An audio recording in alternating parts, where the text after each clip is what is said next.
The first rain of October always carried a smell I couldn't forget. It was the scent of old wood, wet earth, and the faint sweetness of lilacs, the same fragrance that used to drift through my kitchen window 30 years ago, when my son was still a boy, running barefoot through puddles. That day, as the rain began to fall again, I sat by the same window, only now, the house was no longer mine. It still had my curtains, my rocking chair, my scent of cinnamon tea and aging books. But legally, it belonged to someone else. My own son had made sure of that. I didn't cry when I found out.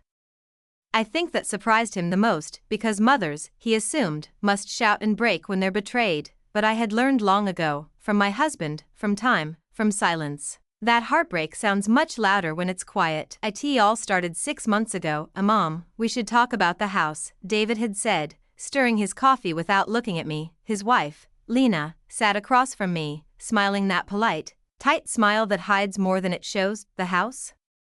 I asked softly. What about it?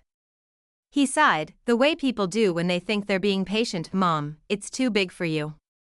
You're 70 now. You live alone. It's impractical. You could move in with us. The kids would love it. That word, could, was heavy, because I knew, beneath it, he meant should. I had lived in this home for 42 years. It was where I brought David home from the hospital, where I buried his father, where every wall carried whispers of laughter, anger, prayers, and lullabies, but to him, it was impractical. I remember the way the light hit his face that morning, filtered through rain clouds, turning his eyes dull. Didn't even notice the small things. My hands trembling slightly as I held the teacup, the way my voice steadied itself before speaking. I'll think about it, I said, and I did.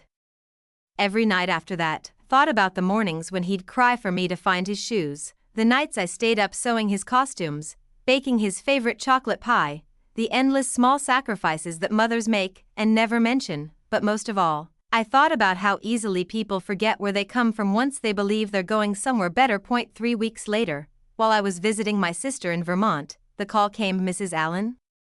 I'm calling about the property sale, a man's voice said. Sale? I asked, confused. Yes, the house at 214, Brookside Avenue. The closing papers were finalized this morning. My world went silent. He had sold it. My son, my only son, had sold my home without telling me. When I called David, he didn't answer. When I called Lena, she said, it's for your own good, Margaret. You'll thank us later.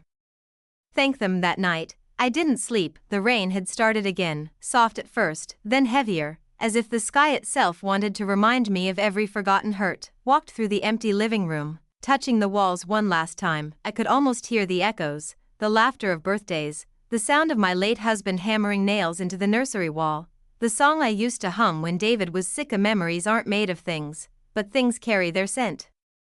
And my whole life smelled of this place. So no, I didn't scream. I simply sat down, folded my hands, and began to plan. When you lose something that holds your life inside it, you learn a strange kind of power. A calm, sharp strength that grows in silence. For weeks, I said nothing. I moved into the small guest room at David's house, the one they had prepared for me. Lena had placed flowers by the window, all artificial. Not a single real petal in sight. Their children, my grandchildren, barely noticed me. They were busy with screens and sports and the kind of noise that drowns out reflection. But I watched and listened. Lena handled everything in that home.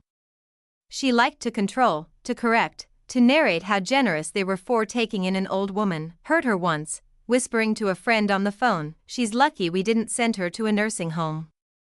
The house money helped us finally buy this place. God knows we deserved it.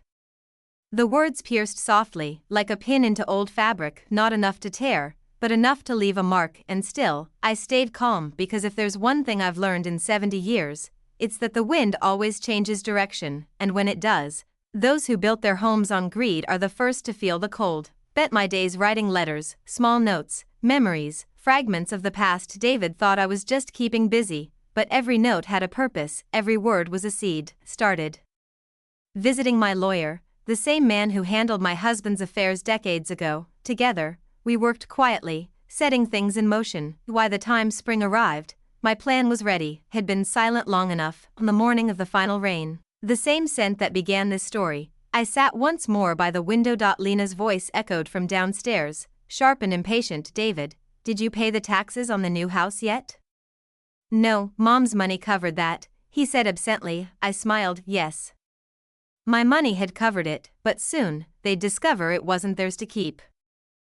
Silence can be a weapon, if you learn how to hold it, and I had held mine long enough. Every evening, when Lena and David went to bed, I sat by the small desk in my guest room, a room that always smelled faintly of lemon cleaner and someone else's perfume, and wrote letters. Some were addressed, some were not, but all of them were pieces of a story I wanted the world to hear one day, when I was gone, or perhaps when they finally noticed what they had lost. The first letter was to my lawyer, Mr.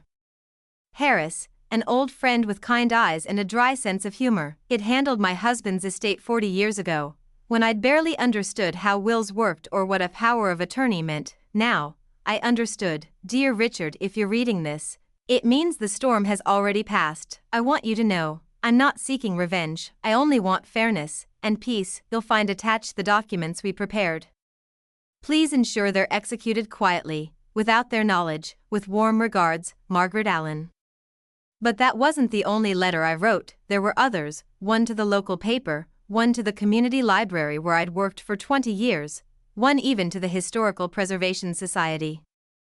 Each letter spoke gently about the house on Brookside Avenue, its history, its memories, and how I had recently donated certain rights to it. Yes, donated. You see, when they sold my home, they thought they were selling 4 walls and a roof. But I had already turned that house, legally and quietly, into something more, a heritage property, protected by the town council under the Historic Preservation Act, which meant no major renovations, no resale for commercial profit, and any new owner had to maintain it in its original condition forever. In short, they had bought a beautiful prison. Lena found out first. She was standing in the kitchen one morning, scrolling through her phone when I heard her gasp. David, she shouted. Come here. What is this? I was slicing apples for a pie, pretending not to hear. He came rushing down the stairs, tie half done, eyes tired. What's wrong? She thrust the screen at him. Your mother's house, it's on the historic register. It says it's now a town landmark. We can't even repaint the porch without permission. His face drained of color. He looked at me, finally realizing that my silence had not been surrender. Mom, he said slowly, what did you do? I smiled faintly. Just what any teacher would do, dear. I corrected a mistake. The tension that followed was thick enough to taste. They stopped inviting me to dinner, stopped asking if I needed anything, but I didn't mind, because for the first time in months, I felt peace, a small, glowing satisfaction that came from knowing I had protected the one thing that truly belonged to me. My memories. They had taken the house, yes, but I had taken its soul. Days passed. Then weeks. The rain turned to sunlight, and the garden outside bloomed with wild daisies I hadn't planted. Spent my afternoons sitting outside with my notebook, writing more letters, not to lawyers now, but to people from my past, old students, neighbors, friends I hadn't seen in years. Each letter began with a memory, and each one ended with a lesson. Be kind, even when they are not, but never be blind. One afternoon, my granddaughter, Emily, came to see me. She was 12, quiet, thoughtful, not much like her parents. Grandma, she said, climbing onto the porch step beside me, Mom's really mad at you. I smiled. Is she? Yeah. She said you made their house worthless. I chuckled softly, brushing a lock of hair from her face. Do you think a house is only worth money, sweetheart? She hesitated. I don't know. Mom says yes. Dad says maybe. And what do you say? Emily looked at the garden for a long moment. I think it's worth the stories that happen in it. My throat tightened. You're a wise girl, I whispered. Don't ever forget that. A week later, I received a letter of my own from the Town Heritage Committee. They thanked me for my contribution, for preserving local history and ensuring that future generations understand the value of memory. Funny, isn't it? They saw it as a noble act. To me, it was simply a mother's quiet way of saying, you can't sell what isn't truly yours. But David and Lena weren't done. One evening, I overheard them arguing in the living room. She did this on purpose, David. Lena hissed. We can't sell it now. We're stuck. David rubbed his forehead. She's old, Lena. Maybe she didn't mean to, she meant it, Lena snapped. She's playing some game. I closed my book quietly and smiled to myself, not a game, my dear. A lesson. The next day, they sat me down. Lena spoke first, her voice strained with false politeness. Margaret, we've been thinking, maybe it's time you moved somewhere more comfortable. A retirement place, perhaps. I looked at her calmly. And leave this lovely new home of yours? It's not that, she said quickly. It's just, you'd have more help, more peace. I folded my hands. I already have peace, dear. And help? I don't need any. But thank you. David sighed. Mom, please. You're making things harder than they need to be. I met his eyes. No, David. You did that the moment you put a price tag on your childhood. He didn't reply, but I saw it, the flicker of shame, small but real, that night, as the crickets sang outside and the wind brushed against my window. I finished the last of my letters. It wasn't addressed to anyone, just a story. Written for whoever would listen one day, maybe Emily, maybe no one. Once there was a woman who spent her life building a home. She raised her child inside its walls, fed him dreams, and gave him everything she had. But when the child grew, he sold the home, thinking he was selling wood and stone, didn't know he was selling love, and trust, and everything invisible. So the woman smiled, and let him sell it, because she knew, what is lost in greed can never truly be kept. I signed it, folded it, and placed it in the box with the others. The next morning, I mailed it to myself, because sometimes, the letters we write are not for others, they're for the part of us that needs reminding we did the right thing. They thought the house would be theirs forever, but houses, you see, remember things. They remember the laughter that built them, and the betrayal that broke them. And this one, my house on Brookside Avenue, had begun to whisper. 2 months after my retirement move into their home, small things began to happen that neither David nor Lena could explain. A leak in the roof, though the weather was dry. A smell of mold in the walls, though the paint was new. Pipes that groaned, doors that swelled shut. The new owners, the ones who had bought it from my son, called constantly. This house is cursed, they said, it's falling apart. David's face would turn pale every time the phone rang. He'd try to sound calm, but his voice always carried that crack, the one guilt leaves behind. I never asked about the calls, just sat by the window, knitting, listening to the rain that seemed to fall more often now. One evening, he finally broke the silence. Mom, he said, did you do something to the house? I looked up from my tea. Do something? Yeah, I mean, was there anything wrong with it before we sold it? The new owners keep complaining. I smiled softly. The house was fine, dear.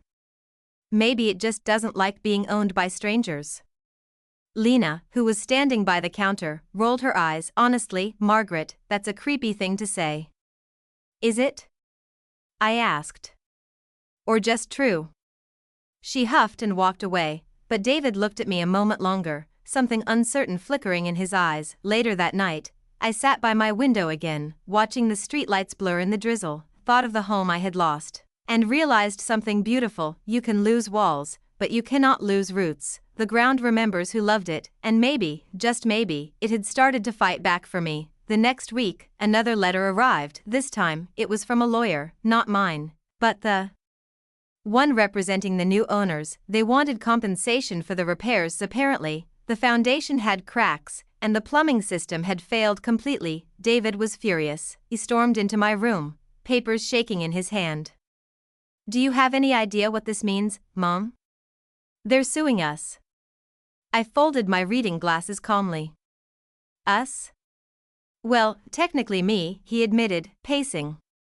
But still, I raised an eyebrow.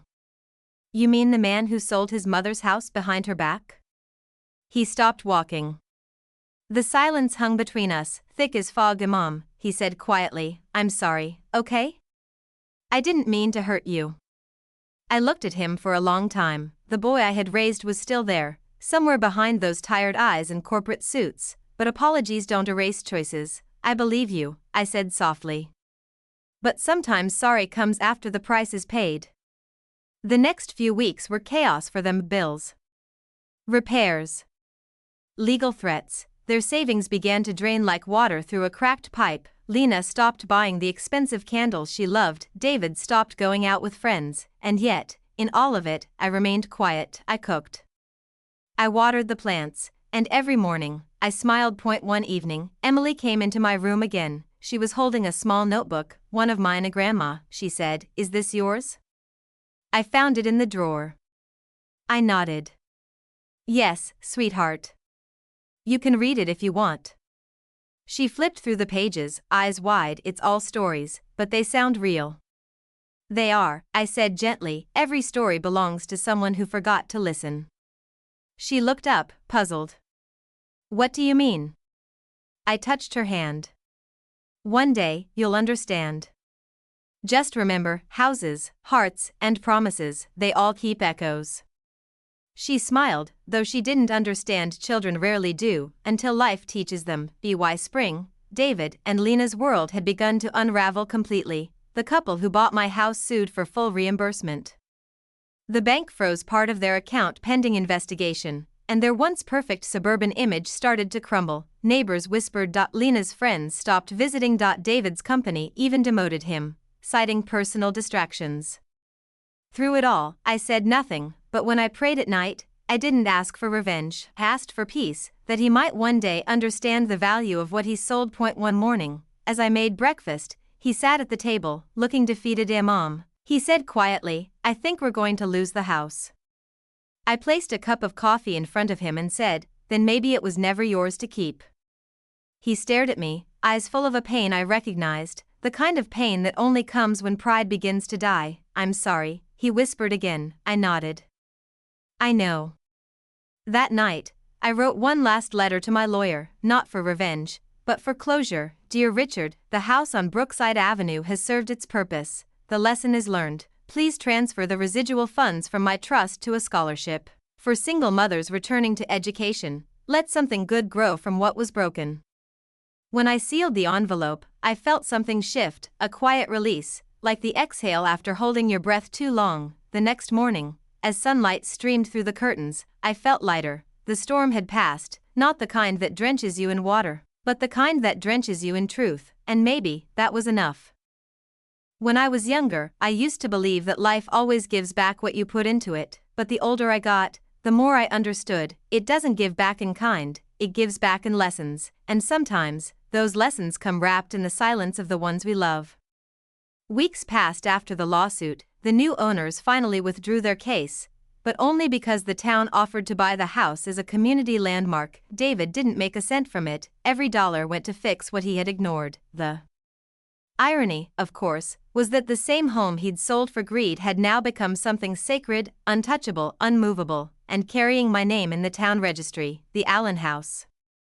That's what they called it now. When the plaque went up, I stood across the street quietly, watching from my sister's car. The new owners didn't know me. They didn't know the woman who once planted the maple tree in that front yard, who baked apple pies every fall, or who sang lullabies in the upstairs bedroom window. But I knew, and that was enough. Back at David's house, the air had changed. Tea wasn't cold, just heavy, like the quiet after an argument that no one admits happened. Lena barely spoke to me anymore. When she did, her voice carried a thin politeness, sharp around the edges. One morning, I overheard her talking on the phone. "I can't keep living like this, David. Everything's falling apart. We lost the money, your job's hanging by a thread, and your mother," her voice lowered, "she's haunting us." I smiled sadly to myself. I didn't need to haunt them, the truth was doing that already. Emily, however, had grown closer to me. Every afternoon, she'd come to my room with her homework, or sometimes just to sit in silence. One day, she asked, "Grandma, do you ever miss your old house?" I looked at her, those soft eyes that reminded me so much of the little boy her father once was. "I do," I said. "But I miss who lived in it more." "Who?" "Your father. The boy who believed kindness was stronger than ambition." She tilted her head. "Do you think he's still there, somewhere?" I reached out and took her hand. "Yes, my love. Somewhere deep inside. He just needs to remember where he came from." That evening, David came home late. He looked tired, older than his years, as if the weight of every decision he'd made was finally settling on his shoulders. Sat at the kitchen table without a word. Lena didn't come down. I poured him coffee and placed it in front of him. He didn't look up for a while, then finally said, "Mom, I don't know how to fix this." "Maybe it's not about fixing," I replied softly. "Maybe it's about facing." He rubbed his eyes. "I thought I was doing the right thing. You always told me to think ahead, to plan, to be smart with money." "Yes," I said, "but I never told you to value it above people." He winced, and I saw a tear he tried to hide. "I don't deserve your forgiveness," he said. I smiled faintly. "Forgiveness isn't something you earn, David. It's something you allow." That night, I opened the box where I kept all my letters, the ones that started this story. I had written over 50 of them by now. Some were about the house, some were about motherhood, loss, and the strange comfort of time. Read through them one by one. The paper soft from my hands, each word carried a part of me, the version that had loved too much, trusted too easily, but never stopped believing in redemption. The next morning, something strange happened. Lena knocked on my door. Her face was pale, her eyes red. "Margaret," she said quietly, "I think I owe you an apology." That was the last thing I expected to hear from her. She stepped inside, clutching something in her hand, a crumpled letter. "I found this in David's briefcase." "It's from you, isn't it?" I looked down. Yes. It was one of my letters, one I hadn't meant for him to find yet. "To my son, if you ever lose your way, go back to the first door you opened with love, not with keys, for your real home is." She looked at me, her voice breaking. "I didn't understand what you were doing. I thought you wanted to hurt us. But, you were just trying to remind us." I nodded slowly. Sometimes people don't listen until the noise stops. She started to cry. "I was horrible to you. I made him choose between us." I placed a hand on her shoulder. "Lena, love doesn't vanish when it's misplaced. It just waits for a quieter moment to be found." From that day, things shifted, not dramatically, not all at once, but like frost melting on the first day of spring. Lena began to soften. She'd bring me tea without being asked. She even joined Emily and me during our evening walks. David, too, changed. He began volunteering at the local shelter, fixing things for free, said it helped him feel useful again. I didn't tell him, but I knew exactly what that meant. Was learning to build again, not houses, but humanity. One afternoon, I received a letter in the mail. The scholarship I had arranged had officially launched. It was called the Brookside Grant, for single mothers pursuing teaching degrees. The letter included the first recipient's name, Maria Lopez, 34, mother of 2. I stared at it for a long time, tears blurring the words. Could almost hear my late husband's voice. "You always find a way, Maggie." Yes. Maybe I did. Months later, the entire town held a small ceremony at the park. They unveiled the plaque for the Allen House, my old home, now officially a heritage site. David and Lena came with me. Emily held my hand the whole time. When they read the inscription, David looked at me, eyes glistening, "In memory of Margaret Allen, a teacher, a mother, and the keeper of our town's stories." I chuckled softly. "Well," I said, "that's quite the promotion."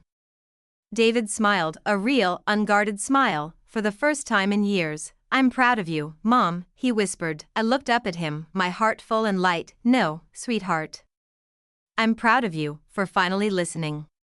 That night, after the ceremony, I sat by my window again. The air was filled with the smell of rain, not the heavy, grieving kind, but the gentle, forgiving kind, the one that makes the world smell new again. Thought of everything that had happened. The betrayal, the loss, the quiet revenge that turned into peace, and I realized something. It wasn't the house I'd lost, it was trust, and somehow, through all of this, I'd found it again, not in walls or money, but in hearts that had finally learned what love really meant. As I closed my eyes that night, I whispered softly into the darkness, "Some stories end where they began, mine ended in the rain, not because it washed everything away, but because it helped everything grow."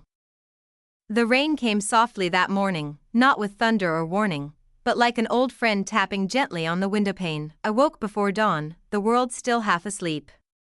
The smell of wet soil and cedar drifted through the open window. and for a moment I thought I was back in my old home, in the kitchen with the chipped blue tiles, where my late husband used to hum while making coffee.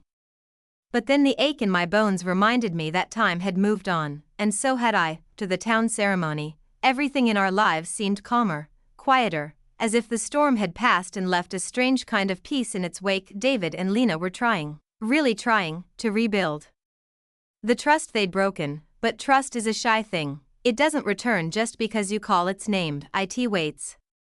It watches.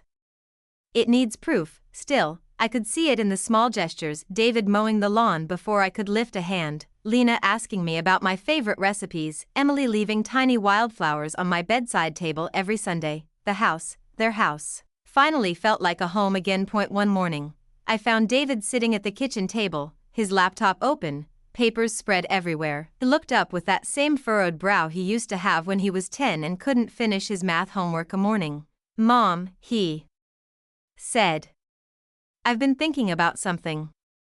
"That sounds dangerous," I teased. He chuckled softly.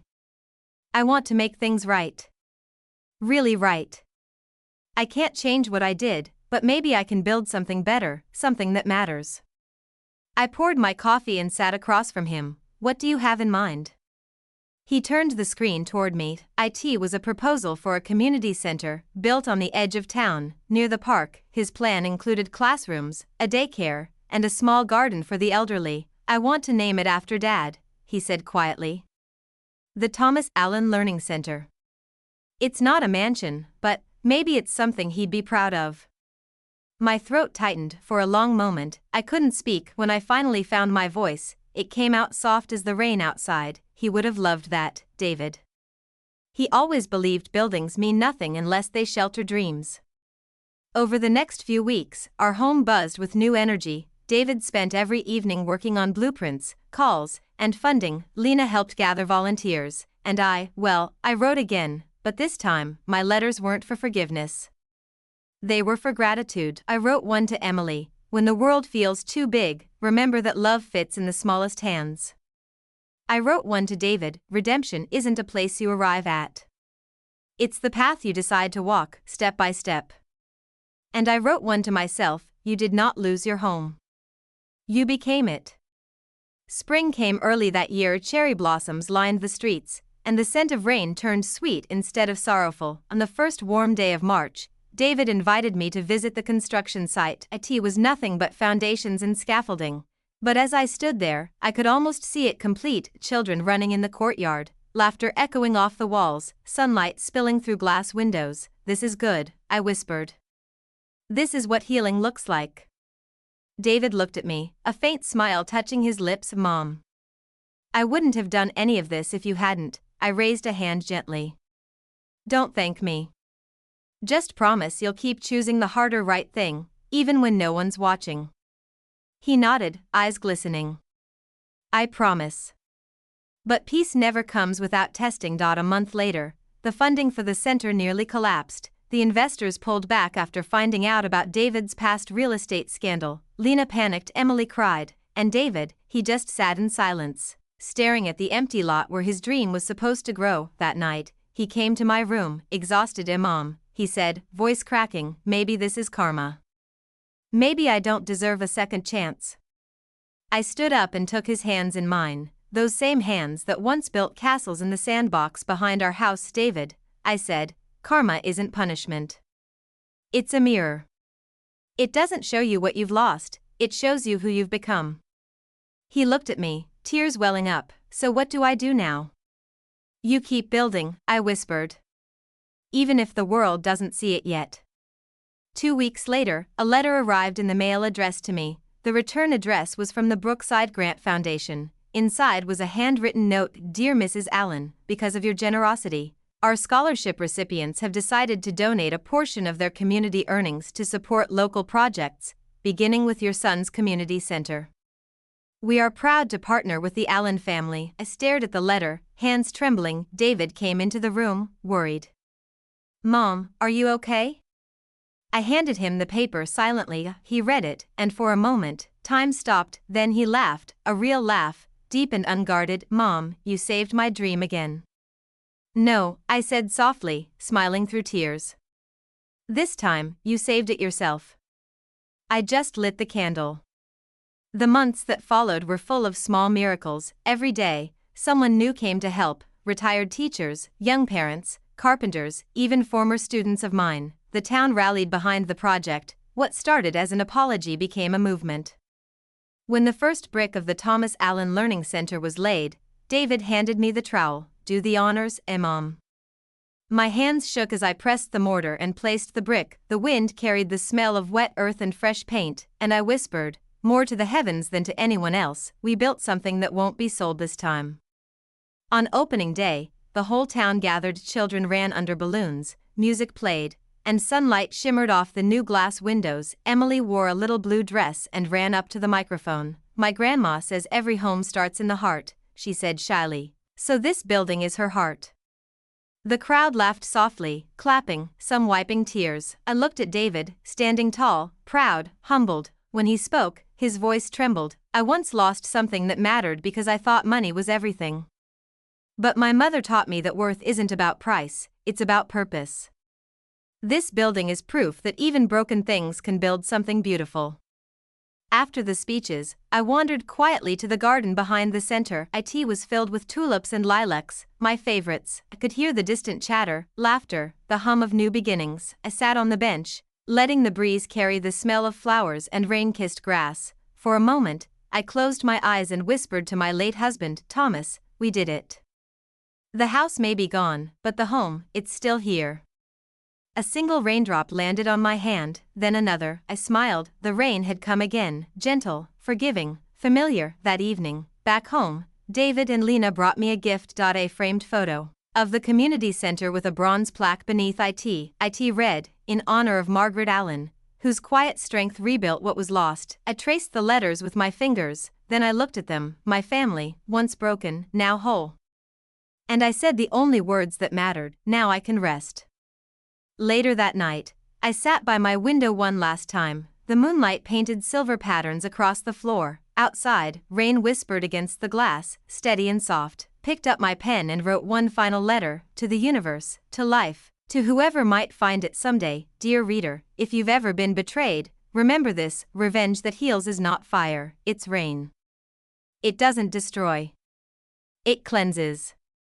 It teaches those who wronged you to see what they've lost, not because you burned their world down, but because you learned to bloom without them. Love, Margaret Allen. I folded the letter carefully and placed it inside my diary, and as the rain fell harder, I smiled. Because this time, the sound wasn't sorrow, it was legacy. When I wrote my last letter that night, I thought it would rest quietly in my diary, unseen, unread, like the final breath of a long conversation. But life, it seems, has its own way of delivering words to the people who need them most. Tea started 3 months after the opening of the community center. The world outside was waking up to summer. Children's laughter echoed through open windows. The smell of cut grass drifted through the air, and even the light seemed gentler, golden and forgiving. I had grown slower these days. My hands trembled more, and stairs had become my quiet enemy. But I didn't mind. I had peace, and after a lifetime of storms, peace is worth every ache. One morning, Emily came running into my room, clutching a package. Grandma, it's for you. From New York. New York? I smiled. I don't know anyone in New York. She placed it on my lap, a small brown parcel, tied with a thin white ribbon. Inside was a faded leather notebook, wrapped in tissue. When I opened it, my heart nearly stopped. It was my diary, the same one where I'd written all my letters, including the last one. But how? There was a note tucked inside. I unfolded it carefully. Dear Mrs. Allen, my name is Maria Lopez. I was one of the first recipients of the Brookside grant you created. I graduated last year and now teach English at a school in Queens. Last month, our janitor found this diary in a box of donated books. It had your name on the inside cover. When I started reading, I realized it wasn't just a diary, it was a story. Yours. A story about loss, love, and redemption. It changed the way I see my own life. So before I return it to you, I wanted to say thank you. Your words reminded me that forgiveness doesn't make you weak, It makes you free, with love, Maria. I sat there, stunned, tears welling up behind my eyes. Somehow, in some strange twist of fate, the very grant I had created had carried my diary, my private thoughts, into the hands of someone who understood them. Later that evening, I told David about it. He listened quietly, his expression soft. "That's incredible," he said. "Mom, your words keep finding people. Maybe that's what they were meant to do." I smiled. Maybe so. Maybe that's what homes really are, not walls, not roofs, but the places where our stories settle. He nodded. You know, Maria actually reached out to the center. She wants to visit next month, maybe start a writing club for single mothers. Does she? Yes, he said with a grin. Looks like your legacy's still building. The weeks passed gently after that. Every morning, I sat by the window, watching the garden bloom. The tulips had given way to lilies, and the old maple tree outside swayed in rhythm with the summer wind. Sometimes, I'd reread my letters, tracing the words like old scars that had healed into something beautiful. Other times, I'd write new ones, not to anyone specific, just to the air, to the rain, to time itself. One afternoon, I found Emily in the garden, kneeling beside the flowers with a notebook. "What are you writing, sweetheart?"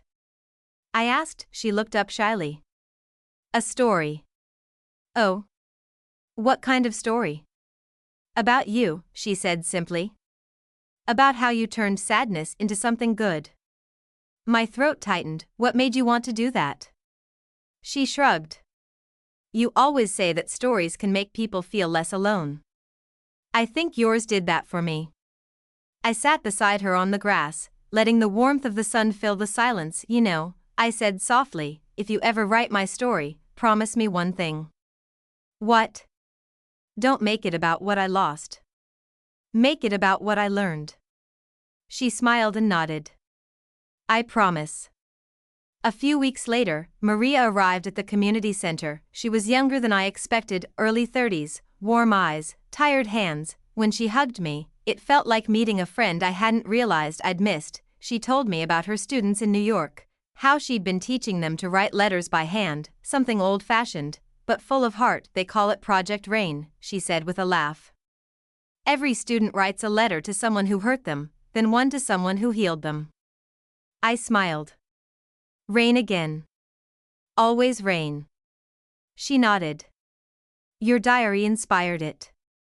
I didn't have words. For a moment, I just sat there, overwhelmed by the strange symmetry of life. That evening, Maria and I sat outside under the porch light, sipping tea as the cicadas hummed. She asked me something no one had ever asked before. "Do you regret it?" I looked out into the twilight. "Regret what?" "Staying silent. Not confronting your son more directly. Letting time, instead of anger, do the punishing." I thought about it for a long moment. "No," I said finally. "Anger builds walls. Silence plants seeds. I chose to wait for the harvest." She smiled faintly. "And you got it." "Yes," I said softly.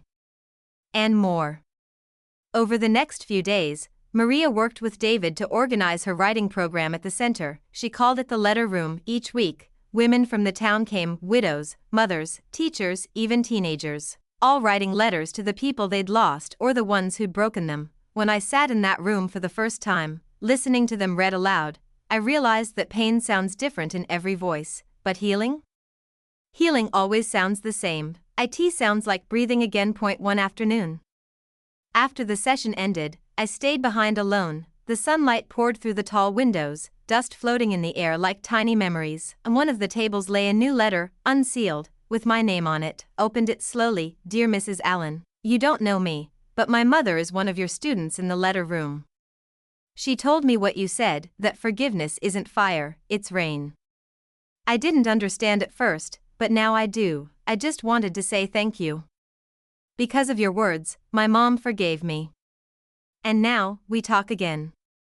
We're a family again. Love, Anthony." I pressed the paper to my chest, tears falling freely this time. That was the moment I understood. My letters had become ripples, traveling farther than I could ever walk. That night, David came to check on me. He found me on the porch, wrapped in a shawl, watching the sky. "It's raining again," he said with a smile. "It always rains when something new begins," I replied. He sat beside me.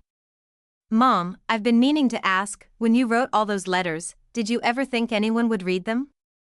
I shook my head. "No. I wrote them so I could hear myself again. The fact that others hear them now, that's just grace." He nodded, thoughtful. "You know, Emily says she wants to publish them one day. Turn them into a book." I chuckled softly. "Then I suppose I'd better write a good ending." The days grew shorter after that, and autumn came early. The leaves outside the community center turned amber and gold. Children carried backpacks again. Laughter echoing down the street grew weaker, but not sad. Felt like a story nearing its final page. Not unfinished, just complete. One evening, as I sat by the window, I saw a young woman walking by the garden, holding an umbrella. She stopped, looked up at the sky, and smiled as the rain fell around her. In that simple moment, something inside me whispered, "See? Your rain still falls." That night, I took out my pen one last time, began a new letter, not to anyone I knew, but to whoever would find it next, perhaps a stranger, perhaps a grandchild years from now. Dear you, if you're reading this, it means my story has reached you somehow. Maybe through rain, maybe through words, maybe through love that refuses to end. Whatever the path, remember this: when someone betrays you, don't waste your life trying to burn what they built. Build something better. Something that lasts, because when the rain finally comes, and it always does, the ones who hurt you will see your garden blooming, and they'll know exactly what they lost. With all my heart, Margaret Allen. When I finished, I folded the letter, placed it inside an envelope, and wrote on the front, "For whoever needs it next." Then I gave it to Emily the next morning. "Promise me," I said, "that you'll give this to someone someday, someone who needs hope more than advice." She looked at me with tearful eyes. "I promise, Grandma." That was the last letter I ever wrote, but it wasn't the end, because words, when they come from the heart, don't end. They travel, they heal, they become rain for someone else's drought. And as I sat there that final night, watching the storm outside my window, I realized I wasn't afraid anymore, because everything I loved still existed. In the stories, in the letters, in the people who'd learned to forgive because one old woman refused to stop believing in the goodness of hearts. And so, I closed my eyes, listening to the rain, and smiled. The night the rain didn't stop, I knew something had changed. It wasn't a violent storm, just a steady downpour, the kind that hums against rooftops and blurs the world into silver. The kind that feels less like weather and more like memory. I sat by my window, wrapped in a blanket, my diary closed beside me. Every page inside carried a part of me, my regrets, my hopes, my forgiveness. And yet, as I watched the rain slide down the glass, I realized something I hadn't before. I had written so much about loss, but very little about letting go.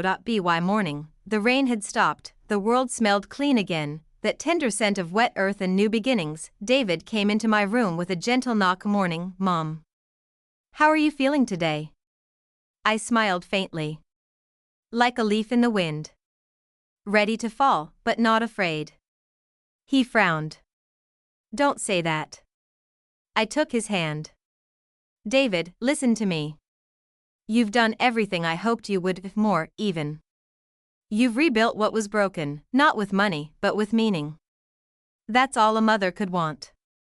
He knelt beside me, eyes full of tears he refused to let fall. "I don't want you to go yet," he whispered. "Then I'll stay," I said softly. In every letter. Every drop of rain. The next few weeks passed quietly. The community center thrived, children learning, mothers sharing stories, laughter filling the halls. Every time I visited, I felt like I was walking through a living memory. Maria's letter room had grown, too. Dozens of people came each week, writing to those they had lost or forgiven. One afternoon, she told me, "We're thinking of publishing a collection of the letters. The proceeds could fund more scholarships, maybe even expand the center." I smiled. "That's wonderful. But only if you promise me one thing." "What's that?" "Don't make it a book about sorrow. Make it a book about survival." She nodded, understanding. "Always." That night, I dreamed of my old house again. It stood just as it had years ago. The white porch, the garden, the wind chimes singing in the breeze. But this time, I wasn't alone. Thomas was there. He looked just as I remembered, gentle eyes, calloused hands. That quiet smile that always made the world feel safe. He didn't speak, he just took my hand, and together we watched the rain begin to fall. When I woke, I felt calm as if something inside me had already said goodbye. The next morning, Emily came to my room with her hair still damp from the drizzle outside. "Grandma, the rain smells like you," she said suddenly. I laughed softly. "What does that mean, darling?" She shrugged. "Warm. Like home." I brushed her cheek. "Then maybe I'll always be in the rain." 2 days later, I fell ill. It started as fatigue, then a soft dizziness that never left. David insisted on calling the doctor, but I already knew, when you've lived long enough, you learn the body's language. Mine was whispering, "It's time." The doctor came and went. He spoke gently, the way people do when they don't want to say the word goodbye. I thanked him and asked David to take me to the garden. The air outside was thick with the scent of lavender. The sun peeked through the clouds, painting everything gold. I sat on the old wooden bench near the lilac bushes, my hands folded in my lap. Emily sat beside me, sketching flowers in her notebook. "Grandma," she said quietly, "if you go to heaven, will you still write letters?" I smiled. "Of course. Maybe I'll send them as raindrops. Each one will land where it's needed most." She giggled. "Then I'll look for them every time it rains." That evening, as the house grew quiet, I asked David to bring me my diary one last time. He handed it to me carefully, his eyes red from holding back tears, placed it on my lap and said, "David, there's one last page. It's for you." He hesitated, then sat down beside me. I began to write slowly, my hand trembling, ink bleeding into the paper. "My dear son, once, you sold the home I built with love. I thought I'd lost everything. But now I see, I never lost anything at all. I simply gave it away so it could grow in you. If you ever forget who you are, look at what you've built. Not the walls, not the windows, but the hearts that live inside them. You are my legacy. You are my home. Love always, Mom." When I finished, I closed the diary and handed it to him. He pressed it to his chest, tears finally falling. "Mom, I don't deserve you." I smiled faintly. "Then be the kind of man who does." That night, the rain came again, soft at first, then steady. It tapped against the roof like fingertips on piano keys, gentle and familiar. Lying in bed, I listened, not to the rain itself, but to the life it carried. Emily's laughter in the hallway, David whispering a prayer, the house breathing quietly around me, and I realized, the rain had been my story all along. It fell when I was betrayed. It fell when I forgave, and now, it fell to carry me home. When morning came, the house was still. David found me by the window, my eyes closed, a soft smile on my face. The rain had stopped, but a single droplet clung to the glass, catching the sunlight. Inside my hand was a small folded note. He opened it carefully. "When the rain returns, don't cry for me. I'll be in every drop, reminding you, homes can be rebuilt, and love never leaves." The funeral was simple, just as I wanted, and no grand speeches, no heavy music, just rain. It began to fall the moment they lowered my casket into the earth, soft, cleansing, endless. The townspeople stood beneath umbrellas, weeping quietly. Maria placed a white lily beside the grave. Emily read one of my letters aloud, and David, his voice trembling, said only, "She taught me that forgiveness doesn't erase pain. It transforms it." Weeks passed, the world moved on, but the rain came often that summer, gentle and familiar. David spent hours reading through my letters, sometimes smiling, sometimes weeping, started keeping them in a display case at the community center, the letters of rain, he called it. People from all over the town began to visit, reading my words, leaving their own letters beside them. A wall of forgiveness grew, hundreds of envelopes, each one carrying someone's story, someone's healing. It became a sacred place, a garden of words. One afternoon, Emily came running into the center, holding an envelope in her small hand. "Daddy," she cried. "Look." On the envelope, written in faded blue ink, were the words, "For whoever needs it next." David froze. He knew it instantly, my last letter. He opened it slowly and read the words aloud to the small crowd that had gathered. By the time he finished, There wasn't a dry eye in the room. Then, quietly, he said, "Let's keep this one here. For everyone." They framed it under glass, hung it on the wall beside the entrance, and above it, they engraved a plaque that read, "The Margaret Allen Room Where the Rain Still Writes." At evening, as the sun set behind the center, David stood outside with Emily. She looked up at the sky and whispered, "It's going to rain again." He smiled. "I know." And when the first drop fell, they both closed their eyes because they knew, somewhere, somehow, she was still there, and the rain, and the letters, and every quiet act of love that turns pain into purpose. When people ask me where my strength comes from, I tell them, from the rain. It sounds poetic, maybe even childish, but when you grow up listening to stories written in raindrops, you learn to see life differently. Was 11 when my grandmother, Margaret Allen, passed away, too young to understand death fully, but old enough to remember her eyes, calm, like the sky after a storm. They said she died peacefully, but I like to believe she didn't die at all, she simply turned into rain. 15 years later, I returned to Cedar Brook, the small town that still smelled of wet soil and lilac blossoms after every drizzle. The Margaret Allen Community Center stood proudly at the end of the street, its white porch shining under the morning sun. My father, David, was inside, helping a group of children hang handmade rain charms from the ceiling. "Look who's home," he said when he saw me, his face lighting up. I hugged him tightly. "It hasn't changed much, has it?" He smiled. "Not a bit. Just more laughter." I looked around. The walls were covered with framed letters, hundreds of them now. Some were written on old paper, others typed or decorated with crayon drawings. "This place is like a breathing heart," I whispered. Dad nodded. "Your grandmother would have loved to see this." "I think she already has," I said softly, looking at the window, where raindrops from last night still clung to the glass. That evening, after everyone left, I walked into the letter room, the quietest part of the center. The air inside smelled faintly of old paper and lavender, the same perfume Grandma used to wear. At the center of the wall hung her final note, "When the rain returns, don't cry for me, I'll be in every drop, reminding you, homes can be rebuilt, and love never leaves." I touched the glass gently. "I miss you," I whispered. "But I think I finally understand what you meant."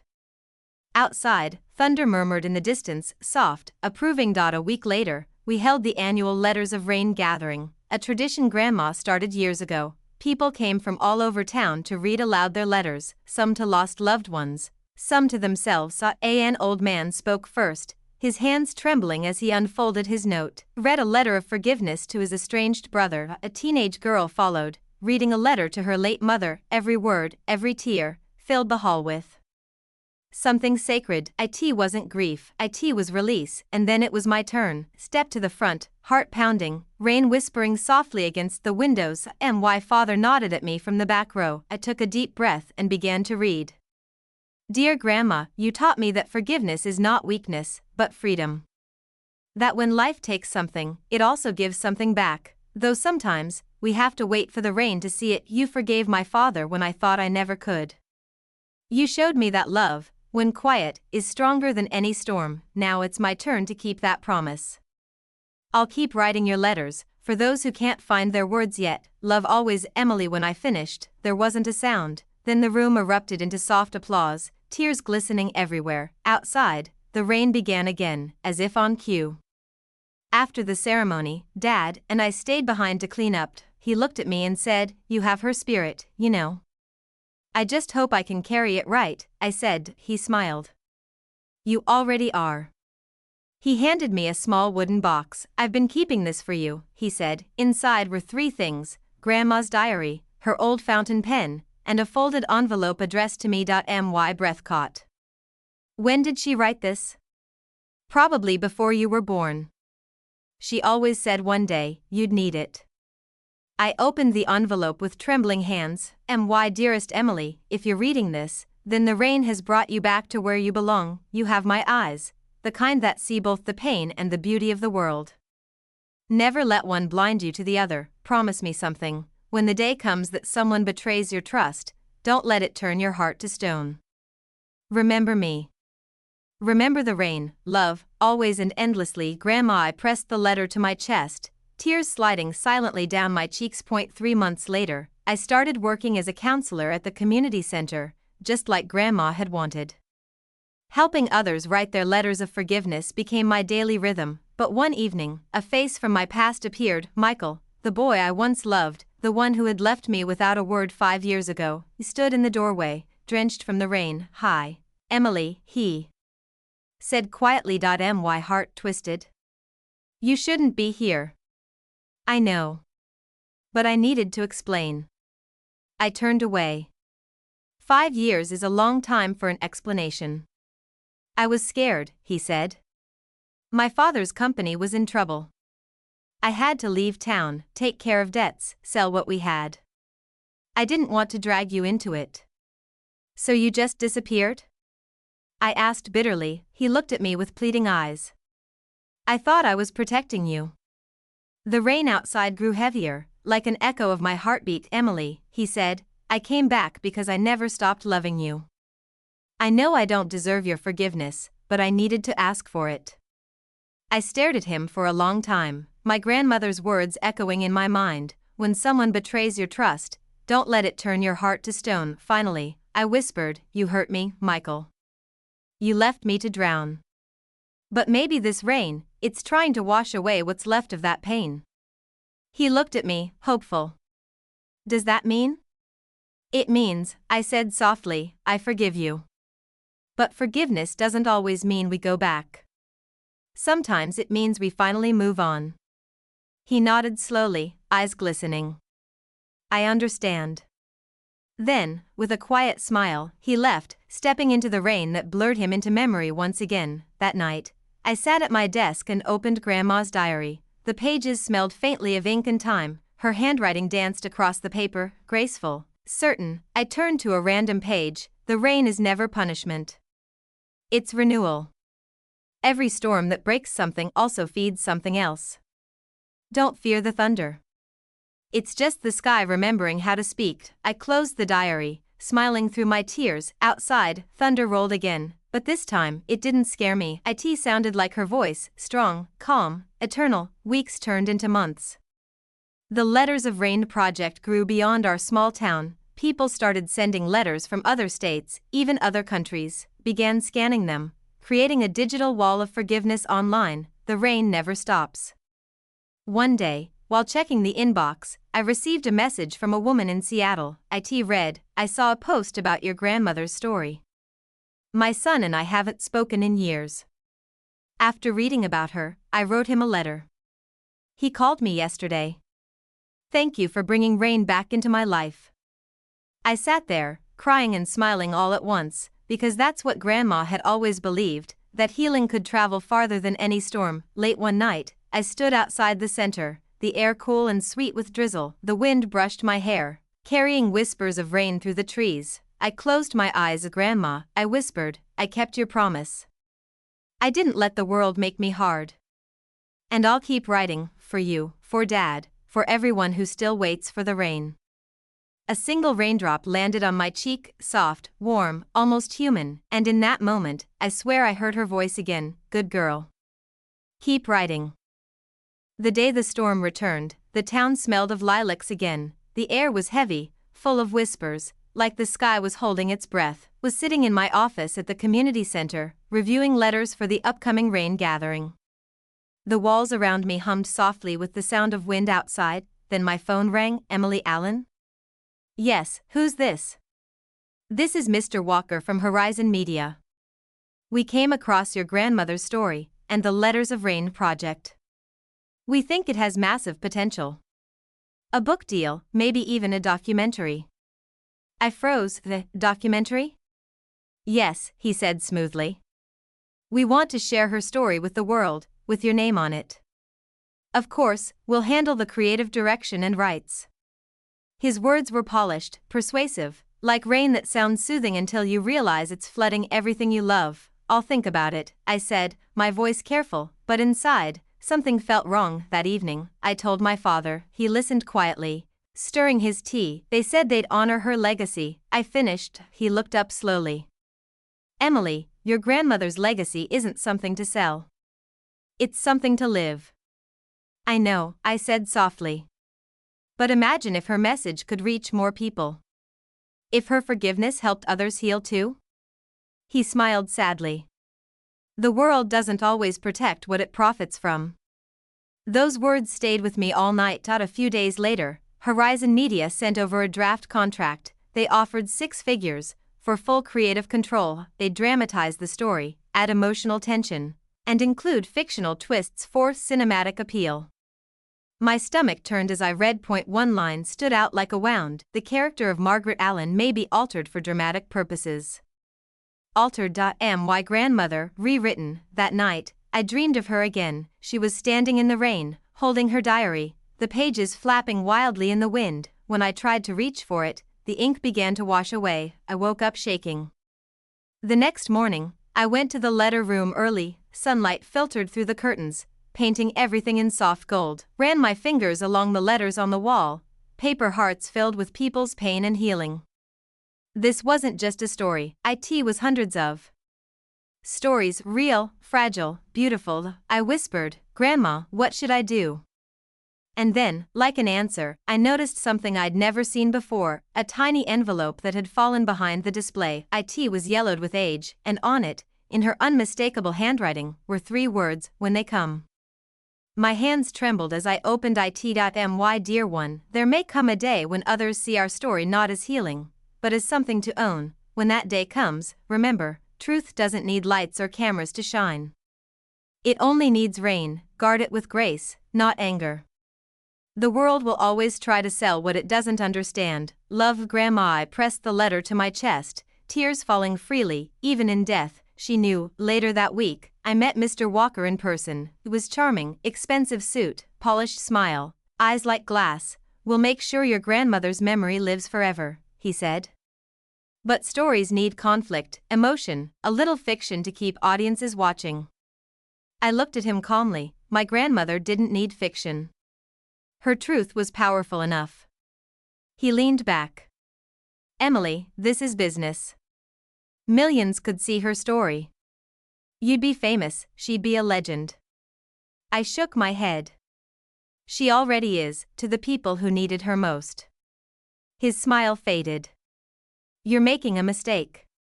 I stood. "No. I'm keeping a promise." And with that, I left. The next morning, a new storm hit Cedar Brook: heavy rain, roaring wind, trees bending under the sky's weight. I sat by the window, watching the storm rage over the town. It felt symbolic. Like Grandma was reminding me that sometimes, storms return to wash away what doesn't belong. That evening, I got a call. "Emily," my father said breathlessly. "The center, it's flooding." My heart dropped, rushed through the rain, headlights slicing through sheets of water. When we arrived, the front hall was already ankle-deep. Rain poured through a broken window. Ran inside, desperate to save what I could: the letters, the photos, the wall of memories. Dad grabbed a mop and started pushing water out. Ran to the letter room, water splashing around my shoes. Some of the letters had already floated off the walls, ink bleeding, paper curling, hundreds of stories dissolving into the storm. "No, no, no," I whispered, tears mixing with rain. Then I saw something shining under the emergency light: Grandma's framed final letter. The glass had cracked, but the letter itself was untouched. I held it close, whispering, "Please, not this too." And then, the rain stopped just like that. A sudden silence filled the air, broken only by the drip of water from the ceiling. Tea felt almost supernatural. Dad stood beside me, soaked and trembling. He looked at the letter in my hands and said softly, "She protected it." I nodded, breathless. She protected all of it. The next day, the storm clouds cleared, sunlight broke through, touching everything the rain had spared. Spent hours drying and saving what we could. Volunteers came from all over town, families, students, even strangers. Someone brought hairdryers to dry the letters one by one. Another woman brought coffee and sandwiches for everyone. Tea wasn't just restoration, tea was resurrection. A few weeks later, Horizon Media released their own dramatic adaptation online without permission, twisting the story for clicks and views. They called it "The Woman Who Sold Her Soul for Rain." The town was furious. People who had written real letters of forgiveness flooded their page with messages. You turned healing into headlines. This story belongs to Hearts, not Hollywood. The backlash grew until the company took it down within days, and then, something miraculous happened. A national newspaper picked up the real story, our story, titled, "The Rain That Forgives: How One Woman's Letters Changed a Town."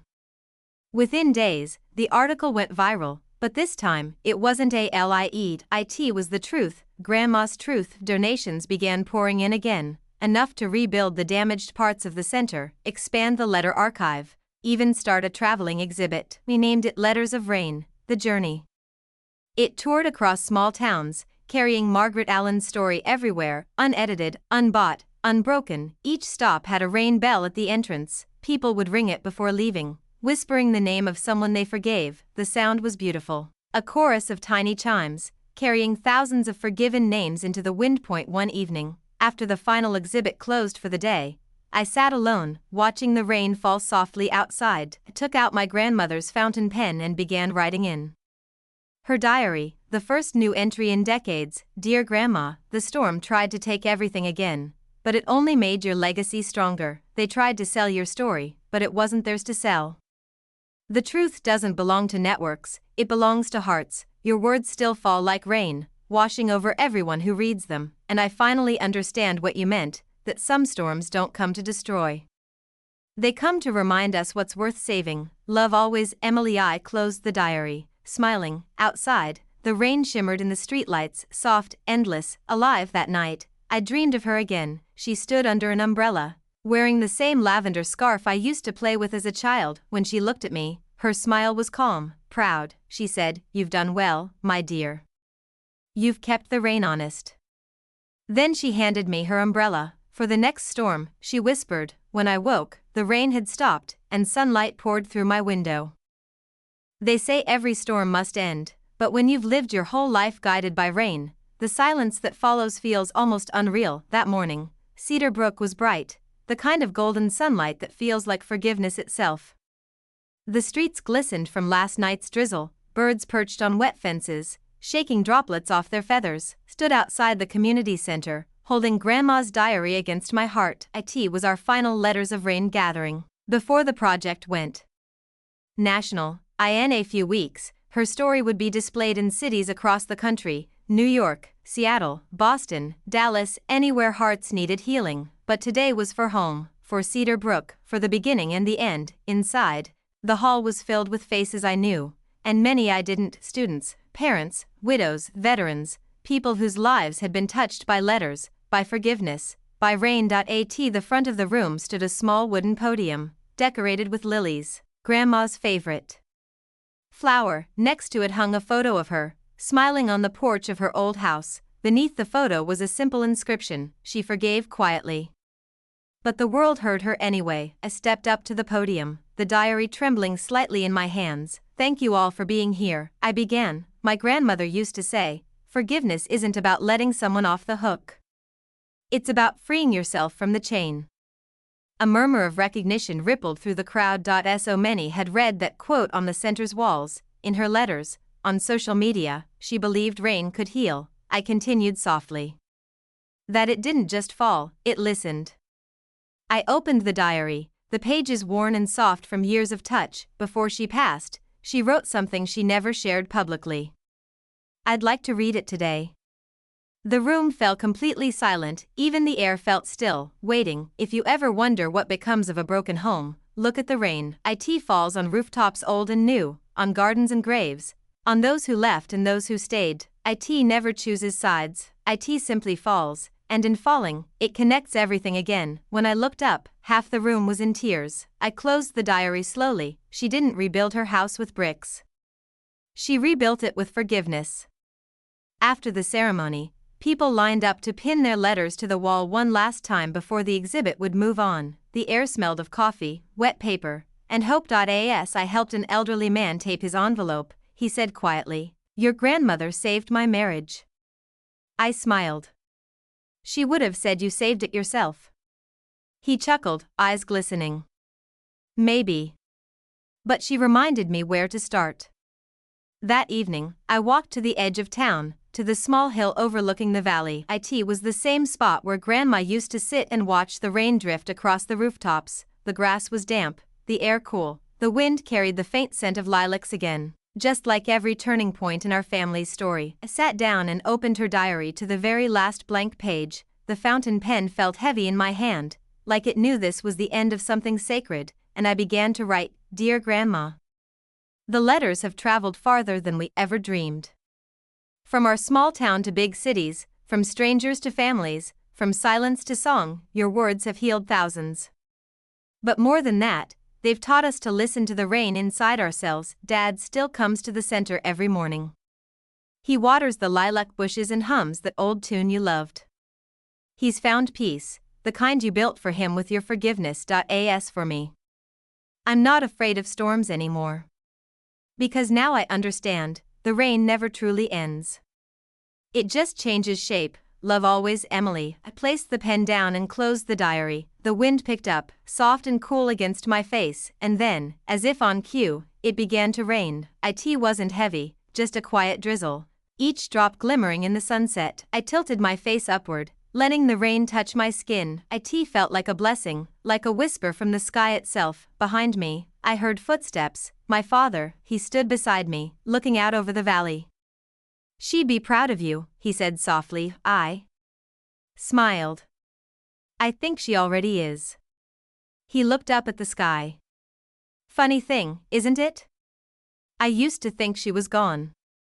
But sometimes when it rains, I swear I can hear her humming." I laughed through my tears. "That's her, keeping time with the thunder."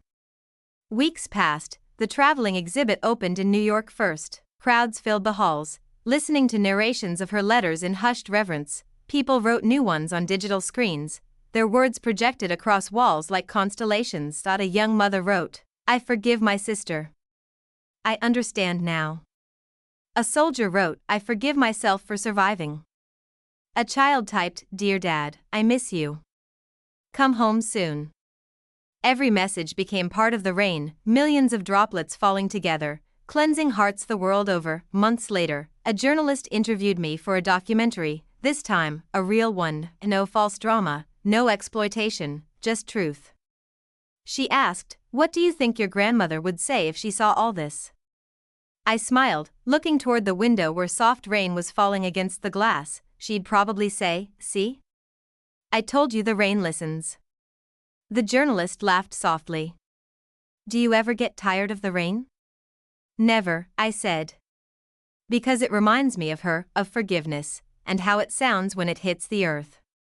On the one-year anniversary of the national launch, we installed a sculpture outside the community center, a tall glass column that caught rainfall and let it trickle through hundreds of engraved names. At the base, the inscription read, "In loving memory of Margaret Allen, who turned pain into peace, and storms into stories." When the first rain hit it, the drops glowed in the evening light like tiny stars falling to earth. People gathered silently, watching. Some cried, some smiled, just stood there, hand in my father's, whispering, "She did it, Dad.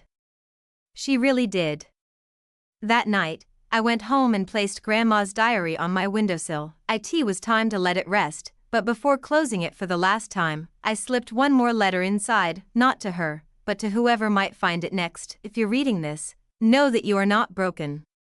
You are becoming, and if the world feels heavy, just wait for the rain. It always knows what to wash away. Then I left the window open, and the rain came in, soft, steady, endless. It kissed the pages gently, sealing them in silver. The next morning, sunlight poured through the glass, catching the faint shimmer of dried raindrops on the diary cover. Outside, the town sparkled, roofs, trees, streets, all gleaming as if touched by grace itself. And for the first time in years, the forecast said it no rain today, but I smiled because I knew better. The rain never really ends. It just finds new skies.